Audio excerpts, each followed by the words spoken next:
जय हिंद दोस्तों। आज मैं बहुत ही महत्वपूर्ण सूचना आपको देने जा रहा हूं। मैं आपको बता दूं कि state bank of India, HDFC bank, ICICI bank, ये तीनों बैंक अब लोन के मामले में, लोन देने के मामले में बहुत ही ढीला रवैया अपनाने जा रही है, बहुत ही सहयोगी रवैया अपनाने जा रही है। पता है क्यों? क्योंकि वित्त मंत्री निर्मला सीतारमण ने सीधा अभी फिलहाल इन तीनों बैंकों को निर्देश दिया है कि जो भी व्यक्ति स्टार्टअप करना चाह रहा है, मतलब नया बिजनेस शुरू करने जा रहा है, या फिर बिजनेस शुरू करने वाला है, या फिर बिजनेस शुरू कर चुका है लेकिन उसे लोन की ज़रूरत है, उसके लिए आसान प्रक्रिया अपनाना है आपको, और हर व्यक्ति को लोन आपको उपलब्ध कराना है। तो इन सभी बैंकों को क्या क्या निर्देश दिया है, बैंक का CEO ने क्या बोला है, बैंक ने क्या इसके बारे में स्टेटमेंट दिया है, कब से ये लागू होगा, सारी जानकारी आपको देने जा रहा हूँ। पूरे वीडियो में आप बने रहेंगे, आपसे रिक्वेस्ट है पूरे वीडियो में बने रहेंगे, वीडियो को स्किप नहीं करेंगे, अन्यथा वीडियो छूट गया तो फिर जानकारी आपको नहीं मिल पाएगा पूरी। तो मैं आपको बता दूं कि सबसे पहले, आगे बढ़ने से पहले आप करेंगे कि मेरे वीडियो को लाइक कर दीजिए, प्लीज़ आपसे रिक्वेस्ट है इस वीडियो को लाइक कर दीजिए। मन में कोई सवाल प्रश्न आ जाएगा तो कमेंट बॉक्स में आप लिखेंगे, उस पर भी वीडियो बनाने का प्रयास करूंगा। सबसे पहले मैं आपको बता दूं कि कोई भी स्टार्टअप करता है, आपने देखा होगा जो बड़ी बड़ी कंपनियां खुलती है, बड़े बड़े फैक्ट्री खुलते हैं, बड़ा बड़ा फ्लैट बनता है, बिल्डिंग बनता है, कोई भी कंस्ट्रक्शन कंपनी हो, सभी को आसानी से लोन मिल जाता है। बड़े बड़े कुछ भी हो, देखते हैं जो भी बड़ा बिजनेसमैन है, मैं अंबानी अडानी की बात नहीं कर रहा हूँ, ना ही टाटा बिरला की बात कर रहा हूँ, मतलब कि ऐसे भी जो करोड़ों का बिजनेस कर रहे हैं, करोड़ों में जो खेलते हैं, उनको आसानी से लोन मिल जाता है, चाहे वो नया स्टार्टअप करने वाले हो या फिर पुराने बिजनेस कर रखे हो। लेकिन आम आदमी जो आम तौर पर चाहे छोटा सा दुकान लगाने वाला हो, ठेली लगाने वाला हो, रिक्शा चलाने वाला हो, रिक्शा लेना चाह रहा हो, या फिर कोई गाड़ी खरीदना चाह रहा हो, पिकअप खरीदना चाह रहा हो, ऑटो लेना चाह रहा हो, चाहे कोई बिजनेस करना चाह रहा हो छोटा मोटा, उनको लोन लेने में बहुत ही बड़ी दिक्कत आती है, बहुत ही ज़्यादा दिक्कत का सामना करना पड़ता है। इतना डॉक्यूमेंट्स बैंक के द्वारा मांगा जाता है कि वो बेचारा परेशान होकर लास्ट में छोड़ देता है और किसी साहूकार से ब्याज पर 10% 5% पर पैसा ले लेता है और बिजनेस स्टार्टअप करता है। और उस बिजनेस को डूबने का कारण ये होता है कि महीने का 5% 10% अगर ब्याज होता है तो ब्याज देगा कि इनकम करेगा कि बिजनेस को सेटअप करेगा। इस चक्कर में बड़ा बड़ा बिजनेस छोटे लोग जो करते हैं वो डूब जाता है। लेकिन बैंक का जो इंटरेस्ट होता है वो सालाना 8%, 10%, मैक्सिमम 12% का होता है, मतलब महीने का आपको 1% से भी कम होता है या फिर मैक्सिमम 1% होता है, इससे ज़्यादा नहीं होता है। तो आसानी से लोग पैसे दे देते हैं, रिकवर भी आसानी से हो जाता है, बिजनेस डूब भी जाता है तो ज़्यादा दिक्कत नहीं होती है, इंसान उसको झेल लेता है, 5 साल 10 साल के लिए टाइम भी मिलता है उसे। लेकिन इंटरेस्ट रेट तो बढ़िया है, लेकिन लोन मिलता कहाँ है? अब बता दूं आपको कि छोटे बिजनेसमैन के लिए बहुत सारी योजनाएं हैं। उसी योजना की एक कड़ी में अभी हाल ही में आपको बता दूं 5-7 साल पहले लॉन्च किया गया था, जिसका नाम था मुद्रा लोन योजना। आपने देखा होगा कि बगैर डॉक्यूमेंट्स का सिर्फ आधार लेकर जाइए, पैन कार्ड लेकर जाइए, आपको मुद्रा लोन मिल जाएगा। और 50,000 रुपये से लेकर 10 लाख रुपये तक मुद्रा लोन छोटे व्यापारी को देने की बात थी और आसानी से मिलता भी था। लेकिन इसमें भी क्या है, जो अच्छे लोग थे, जो जानकार लोग थे, जिनको बैंक में पहुंच था, जिनको बैंक में जान पहचान था, जो कमीशन दे सकते थे, उन लोगों को धड़ाधड़ लोन मिल गया। लेकिन जिन्हें ज़रूरत थी, जो स्टार्टअप करने वाले हैं, नया बिजनेस शुरू करने वाले हैं, उन लोगों को ये सब नहीं मिल पाता था। उन्हें तो पहले ये कहा जाता था कि आप बिजनेस कहाँ कर रहे हैं, कहाँ स्टार्ट किए हैं, प्रोजेक्ट बना कर दीजिए। सारा चीज़ करने के बाद भी कहता था कि क्या गारंटी है कि बिजनेस चलेगा, आप मेरे पैसे वापस करेंगे। 50,000, लाख, 2 लाख, 5 लाख के लिए बैंक इतना सवाल करती है, जबकि सरकार की तरफ से पूर्ण रूप से घोषणा किया गया था ये लोन स्टार्टअप करने वालों को ही देना है, जो नया बिजनेस शुरू कर रहे हैं। उससे ये सवाल नहीं करना है कि आपका बिजनेस पहले से है अथवा नहीं है, वो तो नया शुरू करने जा रहा है तभी तो लोन ले रहा है, तो आपको लोन देना है। लेकिन ऐसा संभव नहीं हो सका, बहुत दिक्कत हुई, कुछ लोगों को मिला, लेकिन बहुत सारे लोगों का प्रपोजल आज भी पेंडिंग है, लोगों को नहीं मिला।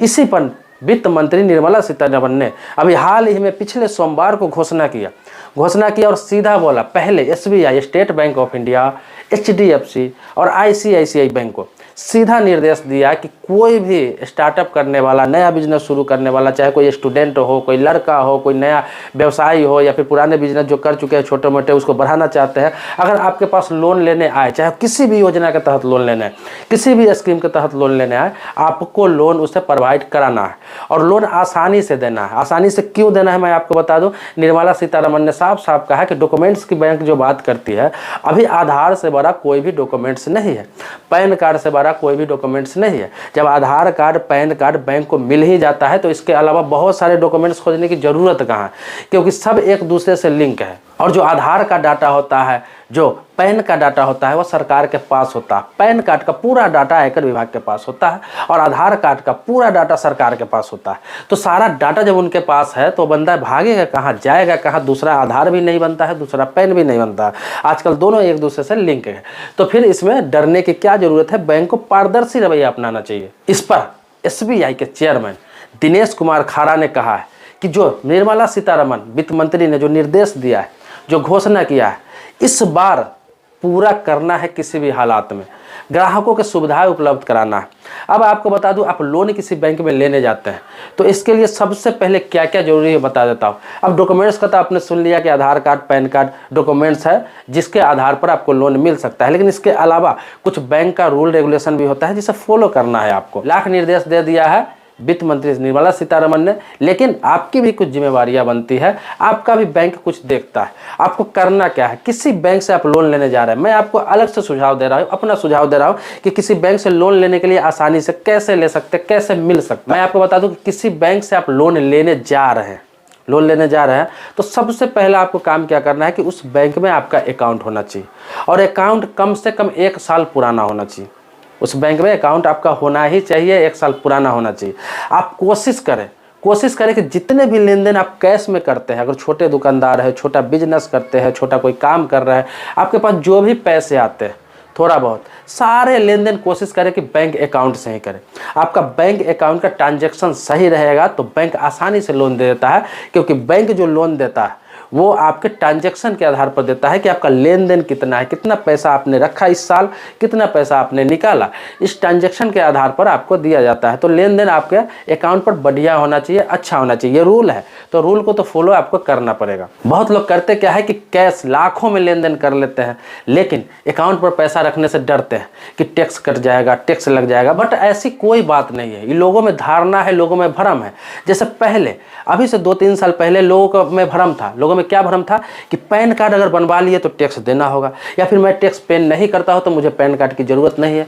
लेकिन सरकार ने घोषणा किया, सरकार ने कहा, लोगों को जागरूक किया और लोगों को बोला कि आप टैक्स देते हो नहीं देते हो, ITR फाइल करते हो नहीं करते हो, इससे कोई मतलब नहीं है। पैन कार्ड आपके पास होना चाहिए, ये जरूरी डॉक्यूमेंट्स है।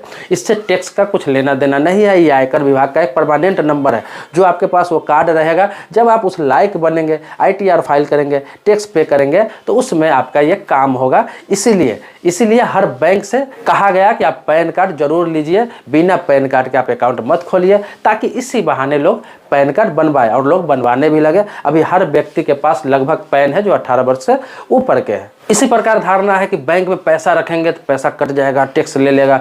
मैं आपको बता दूं कि आप 10 लाख रुपया तक कोई भी लेन देन करते हैं, सेविंग अकाउंट की बात बोल रहा हूँ, सेविंग अकाउंट भी है, बचत खाता भी है, कोई भी लेन देन करते हैं, डिजिटल लेन देन करते हैं, कैश लेन देन करते हैं, किसी प्रकार का कोई टैक्स आपको सरकार नहीं लेती है। इस बात को आप समझ जाइए। 10 लाख रुपया बहुत होता है। 10 लाख का ट्रांजेक्शन आप कर लेते हैं ईयरली, आपको लोन मिलने में बहुत आसानी हो जाता है। आपको कोई भी मुद्रा लोन हो, कोई भी लोन हो, आसानी से आपको दे देगा बैंक।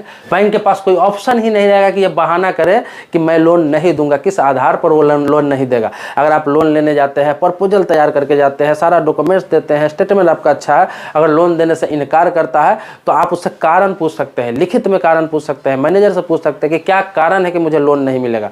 आप बैंक में जाते हैं तो ग्राहक बन के नहीं जाते हैं, आप डरते डरते जाते हैं कि अधिकारी है, क्या बोलेगा, क्या सोचेगा, कैसे बात करेगा। अब वो जमाना गया भाई साहब, अभी दूसरा जमाना है। अभी हर चीज़ डिजिटली है। आप किसी बैंक का कस्टमर है, जाकर डायरेक्ट बात करते हैं, आपसे बैंक चलता है। आप डायरेक्ट मैनेजर से बात कर सकते हैं, जो उसमें पदाधिकारी है, जो ऑथोराइज है, उससे बात कर सकते हैं कि क्या कारण है कि मुझे लोन नहीं मिलेगा, क्या डॉक्यूमेंट्स आपको चाहिए बताइए। वो डॉक्यूमेंट्स बताएगा। अगर आपको लगेगा नहीं इस लोन लेने में ज़रूरत है उस डॉक्यूमेंट्स को, तो आप पूरा करिए और लोन लीजिए। लेकिन वो सीधा कह रहा है कि आपको लोन नहीं मिलेगा, कारण नहीं बता रहा है, तो लिखित में कारण मांगिए, क्योंकि बिना कारण का किसी को लोन रिजेक्ट नहीं किया जा सकता है। ये रूल है, RBI का नियम है। कारण बैंक को बताना है कि किस कारण से रिजेक्ट किया गया है। अगर उस कारण को आप फिर पूरा कर देते हैं, फिर उस डॉक्यूमेंट्स के लाके उसे पूरा कर देते हैं, फिर फिर वो कोई बहाना नहीं कर पाएगा, उसे किसी भी हालात में देना ही पड़ेगा लोन। क्योंकि लोन देने का जो रूल होता है वो आरबीआई का होता है, और आरबीआई का गाइडलाइन हर बैंक मानती है। ये बैंक का रूल नहीं होता, ये नहीं कि बैंक अपनी तरफ से रूल बना ले। आरबीआई का रूल होता है और बैंक को ये चीज़ बताना पड़ेगा कि आरबीआई का रूल क्या है और उसको किसी भी हालात में फॉलो करना है। जैसे अभी हाल ही में वित्त मंत्री निर्मला सीतारमण ने जो निर्देश दिया है वो आरबीआई को दिया है। आरबीआई फिर गाइडलाइन जारी करेगी और बैंक को फॉलो करना पड़ेगा। तो आपकी जानकारी के लिए बता दूं कि आपका जिस बैंक में खाता है, जिस बैंक में अकाउंट है, उसी में लोन के लिए प्रोसेस में जाए, कोई दिक्कत नहीं है। जरूरी नहीं, लोग कहते हैं क्या है कि किसी बैंक में अकाउंट रहता है, किसी बैंक में लोन के लिए चले जाते हैं, तो वहाँ पे दिक्कत थोड़ा बहुत आती है। लेकिन जिस बैंक में आपका अकाउंट है वहीं पर ट्रांजैक्शन अच्छा करे, वही लोन के लिए जाए, अब लोन आसानी से मिल जाता है। 3 चीज़ तो आपका होना चाहिए। 3 चीज़ अगर बढ़िया है तो लोन देने से कोई बैंक मना नहीं कर सकती, मैं आपको बता दूँ। पहला, आधार कार्ड, पैन कार्ड आपके पास दुरुस्त है। तीसरा क्या है, बैंक का ट्रांजैक्शन है। तो बैंक का ट्रांजैक्शन तो थोड़ा बहुत कम हो सकता है, लेकिन तीसरा सबसे महत्वपूर्ण जो बताने जा रहा हूँ, आपका सिविल स्कोर अच्छा होना चाहिए। सिविल स्कोर मतलब कि किसी और बैंक से आप लोन लेकर नहीं चुकाया हो, ऐसा नहीं होना चाहिए। या फिर आपने किसी और बैंक से लोन लिया हो, चाहे लोन पर गाड़ी लिया हो, लोन पर कोई और चीज़ लिया हो, कोई प्रोडक्ट लिया हो, या फिर हाउसिंग लोन लिया हो, किसी प्रकार का आपके पास लोन चल रहा है और समय पर पैसा आप नहीं दे रहे हैं, 2 महीना 3 महीना के किस्त लटकाए हुए हैं, तो फिर लोन में दिक्कत आ सकती है। वो कारण बता सकता है कि आपका सिविल स्कोर खराब है, आपका वैल्यू खराब है, आपका इज्जत खराब है, आप पहले से ही ऐसे लचर व्यवस्था में चल रहे हैं, इसलिए आपको लोन नहीं देंगे। तो ये 3 चीज़ आपके पास है, आधार कार्ड, पैन कार्ड और सिविल स्कोर अच्छा है। मतलब कि लोन आप ले भी रखे हैं पहले से, लेकिन समय समय पर आपका ईएमआई जा रहा है, फेल नहीं हो रहा है। फेल भी हो रहा है तो मैक्सिमम 1-2 दिन 3 दिन फेल हो रहा है, मतलब 2 महीना 3 महीना का आप लटका के नहीं रखते हैं, तो उससे आपका वैल्यू और बढ़ेगा। अगर समय समय पर किस्त जा रहा है तो उससे आप सिविल स्कोर और मजबूत होता है, बढ़िया होता है, और कोई भी बैंक लोन देने के लिए आपको आसानी से तैयार हो जाती है। इससे क्या है, ये घोषणा जो किया गया है, ये जो लागू किया गया है, इससे बहुत सारे लोगों को फायदा होगा। जितना स्टार्टअप करने वाले हैं, जितना भी नया बिजनेस करने वाले हैं, सबको फायदा होने वाला है। ये स्कीम जिस दिन लॉन्च होगा, ये बैंक के तरफ से जिस दिन घोषणा किया जाएगा, अभी तो वित्त मंत्री निर्मला सीतारमण ने निर्देश दिया, लेकिन ये जिस दिन लॉन्च होगा, जिस दिन घोषणा होगा, उस दिन मैं परफेक्ट वीडियो बना के डालूंगा। आप लोग अगर कमेंट बॉक्स में लिखेंगे तो उस दिन परफेक्ट वीडियो बना के डाल दूंगा कि क्या डॉक्यूमेंट्स देना है, योजना का नाम क्या है, बैंक को क्या क्या पेपर चाहिए, आपको कितना तक लोन मिल सकता है, इसमें सिविल स्कोर कितना चाहिए या फिर सिविल स्कोर नहीं चाहिए, मैं सारी जानकारी दूंगा। मैं समय समय पर इसी तरह के वीडियो आप लोगों को जागरूकता फैलाने के लिए लाता रहता हूँ, जागरूक करने के लिए लाता रहता हूँ। मेरा वीडियो सिर्फ जानकारी देना नहीं रहता, मेरा वीडियो आप लोगों को जागरूक करना रहता है। इसीलिए बार बार कहता हूं कि मेरे चैनल को आपने सब्सक्राइब नहीं किया है तो सब्सक्राइब करके बगल में बेल घंटी है उसको भी दबा लें, ताकि समय समय पर आपको मेरा इसी तरह से अवेयरनेस वाला वीडियो आपको मिलता रहेगा। इसके अलावा मेरे चैनल को आपने सब्सक्राइब कर रखा है पहले से, तो इसके लिए कोटि कोटि धन्यवाद देता हूँ, आभारी हूँ आपका। मिलते हैं नेक्स्ट वीडियो में जो आप ही के मुद्दे पर होगा। मैं बार बार कहता हूँ कि जो कमेंट बॉक्स में आप लिखते हैं मैं उसी मुद्दे पर से चुन के वीडियो बनाता हूँ। मिलते हैं नेक्स्ट वीडियो में, तब तक के लिए शुक्रिया, धन्यवाद, जय हिंद दोस्तों।